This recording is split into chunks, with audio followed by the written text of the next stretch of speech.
So today we're going to be planting peony roots. Peonies are a great perennial to add to your garden beds and the landscape around your home. They're super easy to plant and they add lasting interest and beauty for very many years. Peonies can live up to 100 years.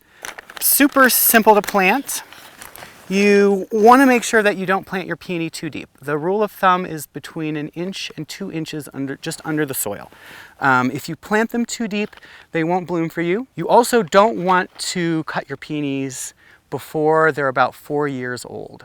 So as much as you'd like to cut the first bloom you get that first spring, the best idea is to just leave it, enjoy it, and then give it about 2 years before you actually start cutting from the plant.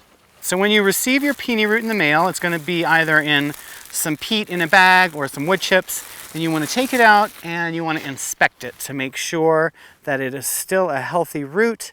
It shouldn't be shriveled or dried out in any way. You can see here that the roots are really nice and supple still, and the most important thing is that it has eyes that you can see on here. This one has about 7 and they look really nice. When you're ready to plant, make sure you have a hole dug, I'd say maybe 5 to 6 inches deep, and you can fill it with a little bit of compost. That way these roots have something nice to dip down into when you plant them. And we'll set the root down in here. Again, make sure that all the eyes are pointing up. And then we'll just sort of backfill.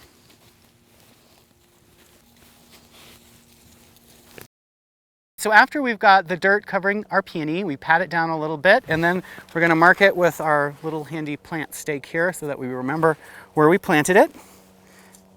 All right, then we're going to give it a big drink of water and we'll be ready for the spring.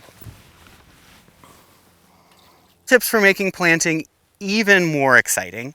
I always like to plant with a friend, so make sure you have a buddy you can bring along.